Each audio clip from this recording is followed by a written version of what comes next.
Kayegbo ni ìròyìn. Ìròyìn Kayegbo. Ìròyìn Kayegbo. Ìròyìn Kayegbo. Ẹ jẹ́ a jọ gbọ́ ìròyìn. Ẹ kú dédé àsìkò yìí ní gbogbo ibi tí ẹ ti ń gbọ́ mi. Ìròyìn Kayegbo òun ni mo mú wá fún yín láti ìkànnì Jígí Alára. Orúkọ mi ni Olúwafúnmiláyọ̀ Adéṣewọ́. Ṣáájú ẹgbẹ́ púpọ̀ tó wà nínú ìròyìn ọ̀hún. Àwọn ọlọ́pàá ti dóòlà àwọn ọmọ méjì ní Ebonyi tí wọ́n sì mú ayédèrú àgùnbánirọ̀ kan. Àwọn agbébọn ya bo mọ́ṣáláṣí, wọ́n gbẹ̀mí àwọn ènìyàn, wọ́n sì gbé àwọn olùgbé abúlé kan ní ìpínlẹ̀ Katsina. Àwọn agbébọn gbẹ̀mí obìnrin kan tí wọ́n sì fi ọmọ rẹ̀ sílẹ̀ ní ẹsẹ̀ kan ayé ẹsẹ̀ kan ọ̀run ní ìpínlẹ̀ Jigawa. Àwọn mẹ́rin pàdánù ẹ̀mí wọn níbi ìkọlù tó wáyé ní ìpínlẹ̀ Benue. Àwọn afèèyàn ṣètùtù ọlá gbẹ̀mí ọmọbìnrin kan láti rí owó tó tó mílíọ̀nù lọ́nà 200 náírà láàrin ọjọ́ méje. Ẹ jẹ́ kí a dé òkè lọ́hùn-ún fún ìpolówó ọjà.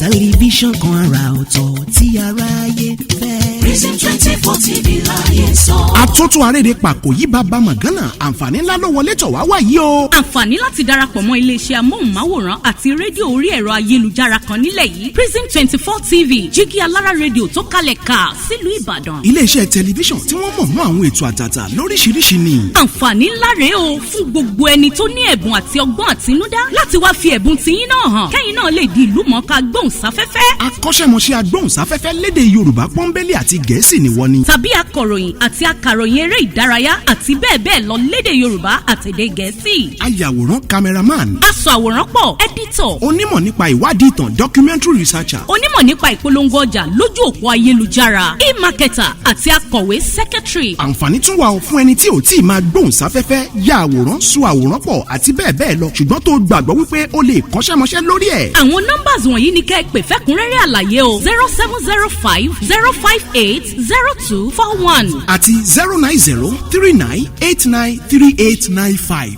tàbí kẹ́ WhatsApp nìkan sórí +1 347 285 7401. lórí Facebook, Instagram àti Twitter ẹ kàn sí @prism24tv. wá lo ẹ̀bùn tiẹ̀ náà níbi táyé ó ti gbà ọ́ ní Prism 24 TV Jígí Alára rédíò a máa retí yín o. Prison 24 TV Jígí Alára rédíò ní gbogbo àwọn tó dámọ̀ ń gbọ́.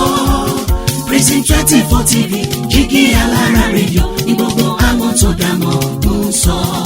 Tẹlifíṣàn kan àrà ọ̀tọ̀ tí aráyé ń fẹ́. Prison 24 TV láyé sọ. Ó ti akájọ tẹ̀ síbi táyé ti tẹ̀ sí ó yá. Prison 24 TV láyé sọ. Ẹ káàbọ̀ padà láti òkè lọ́hùn-ún. Ìròyìn ọ̀hún rèé lẹ́kùnrẹ́rẹ́. Àwọn ọlọ́pàá ti dóòlà àwọn ọmọ méjì ní Ebonyi tí wọ́n sì mú ayédèrú àgùnbánirọ̀ kan. Ìdùnnú ṣubú layọ̀ ní alẹ́ ọjọ́bọ̀ Thursday ní Nweziji ní ìjọba ìbílẹ̀ Abakaliki ní ìpínlẹ̀ Ebonyi níbi tí wọ́n ti gbé àwọn ọmọdé méjì ní ọjọ́ 22 oṣù kìíní ọdún 2024. Wọ́n sì ti dóòlà wọn tí wọ́n sì kó wọn padà fún àwọn òbí wọn. Ọ̀kan lára àwọn tí wọ́n jí gbé Ngozi Inwibo ọmọ ọdún 7 tí wọ́n gbà padà ní Ọba ní ìjọba ìbílẹ̀ Idemili ní ìpínlẹ̀ Anambra níbi tí wọ́n ti mú ajínigbé obìnrin kan tí wọ́n sì mú wá sí olú iléeṣẹ́ àgọ́ ọlọ́pàá tó wà ní Ebonyi Abakaliki. Nínú ọ̀rọ̀ àwọn ọlọ́pàá wọ́n sọ pé wọ́n mú lọ sí ìpínlẹ̀ Èkó níbi tí ẹnìkejì tí wọ́n gbé ọmọ ọdún 3 Chinazo Nwachukwu náà di gbígbà padà nígbà tí obìnrin tó gbé ti sá lọ.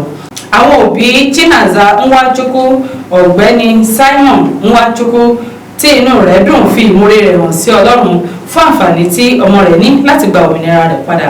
Ọ̀gbẹ́ni Simon Nwachukwu ní òun ti ná ìmọye owó láti lè dóòlà ọmọ òun ṣùgbọ́n owó kò tó ẹ̀mí. Alukoro fún iléeṣẹ́ ọlọ́pàá ti ìpínlẹ̀ náà Joshua Nkade fìdí ètò sílẹ̀ náà múlẹ̀.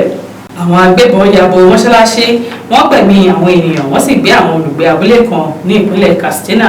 Àwọn agbébọn tí wọ́n ń ṣòro ní tìbútòrò ìpínlẹ̀ Katsina ni wọ́n tún ti ya bo mọ́ṣáláṣí kan, àwọn ilégbèé tí wọ́n sì gbẹ̀mí mọ́ṣáláṣí kan àti àwọn ilégbèé tí wọ́n sì gbẹ̀mí àwọn ènìyàn kí wọ́n tó wá jí àwọn mìíràn gbé lọ ní alẹ́ ọjọ́rú Wednesday àti àárọ̀ ọjọ́bọ̀ Thursday.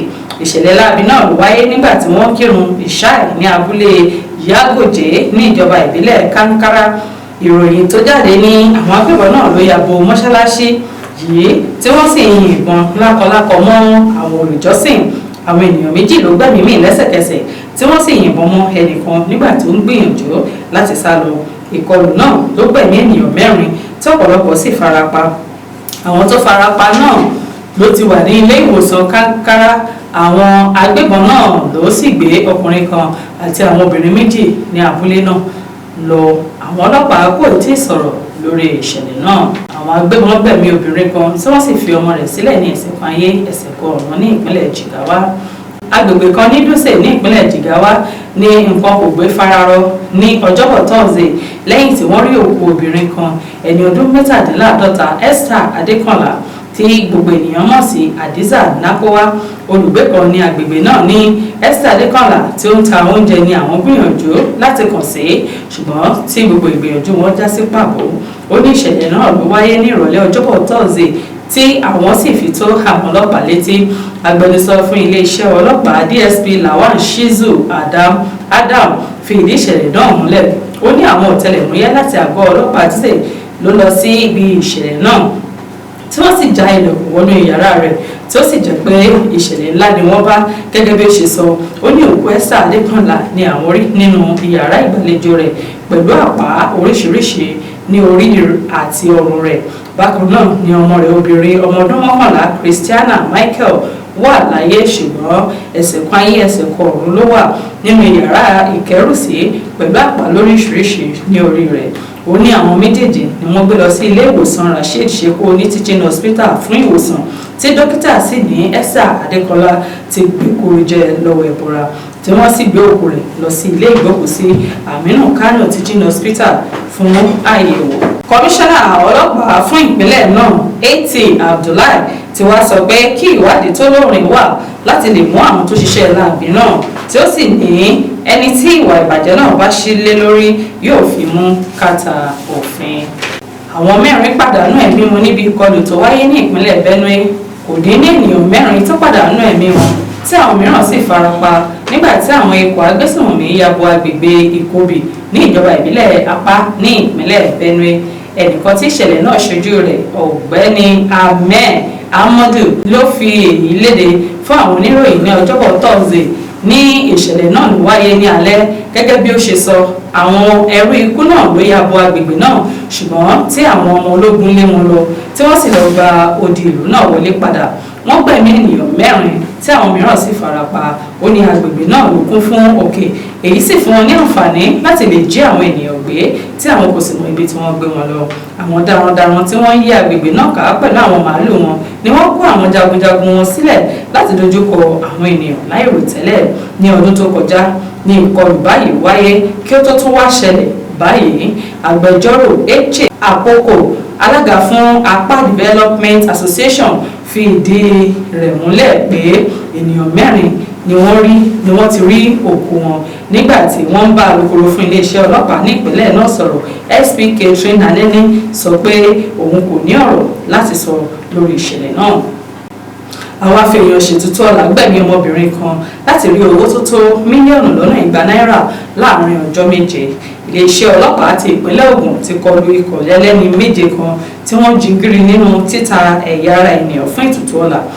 Kọmíṣánná fún iléeṣẹ́ ọlọ́pàá ti ìpínlẹ̀ Ògùn Abíọ́dún Ọlámútù sọ èyí ní ọjọ́bọ̀ Thursday pé ọkàn ènìyàn àti ike 2 tí ẹ̀yà ara ènìyàn kún inú rẹ̀ ni àwọn gbà lọ́wọ́ àwọn afurasí náà.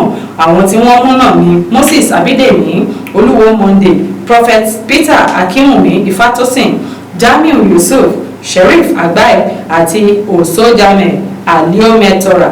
Ọlámútù sọ pé àgọ́ ọlọ́pàá tó wà ní Onípànù ló gba ìpè pé wọ́n ń wá ọmọbìnrin kan Omidan Sulaiman Adijat ní ọjọ́ 9 oṣù kìíní tí ó lọ fún àpèjẹ kan láti ọ̀dọ̀ Adébáyọ̀ Azeez tí ẹ̀rọ ìbánisọ̀rọ̀ rẹ̀ kò sì lọ mọ́ láti ọjọ́ tí ó ti jáde nílé. Ọ̀gá ọlọ́pàá náà sọ pé ìwé àdí àwọn jẹ́ kí àwọn mọ̀ pé wọ́n fi ṣe oògùn owó tí wọ́n ń pè ní oṣólẹ̀ láti lè pọ̀ owó tó tó mílíọ̀nù lọ́nà 200 náírà láàrin ọjọ́ 7. Ó wá tẹ̀síwájú pé ìwádìí ó ń lọ lọ́wọ́ lórí ìṣẹ̀lẹ̀ ọ̀hún. Ó ní jù báyìí lọ fún ìròyìn Kayegbo fún ti tòní. Orúkọ mi lẹ́ẹ̀kan sí òun ni Olúwafúnmiláyọ̀ Adéṣẹ́wọ́.